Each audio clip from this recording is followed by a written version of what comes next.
Okay, so multivitamins is something that people ask me about all the time. So let's talk about what the deal is with them. Someone who's like, should I actually buy them? Is it worth it? And there's sometimes when I think that they're actually helpful. So here's the deal.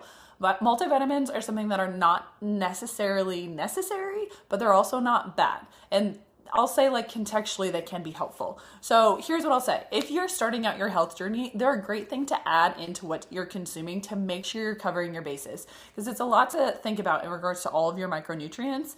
So having it on a regular basis can help you kind of like have like a baseline of micronutrient distribution to know that you're meeting most of your needs. So there's that. Do I think you need to take it every day for the rest of your life? No.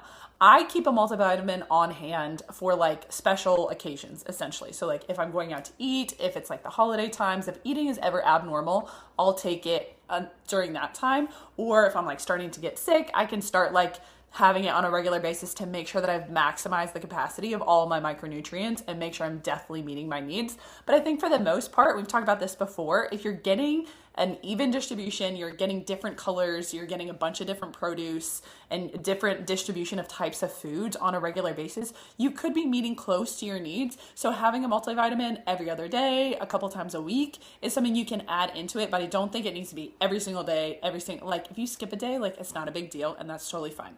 Here's what I'll also say about the quality of it. One is that you need to make sure that it's been third-party tested. So what that means is that the company has paid, and it'll normally say third-party tested, and there's some like specific seals that you can see on them too.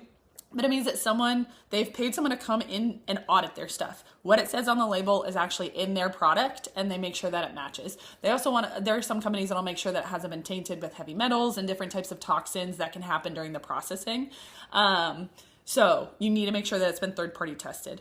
I will also say that sometimes price matters. If you're getting super cheap multivitamins, they're probably getting some forms of vitamins that may or may not be well absorbed in your body. So there are different types that our body's gonna like absorb better. It's called being bioavailable. Something can be more bioavailable, your body can absorb it better, or less bioavailable. And some of the cheaper versions may just be less bioavailable, so your body's not gonna absorb it well, so it's gonna be kind of a waste of money. So I'd make sure that you're really looking into the quality of the type of micronutrients that you're gonna find in your multivitamin. Some of the products that I love, I'm not sponsored, I don't have any connection or affiliation with them, but I love Pure Encapsulations and Thorne. Those are two of the multivitamins I'll typically recommend to different people. But those are just my thoughts on some multivitamins. So there you go.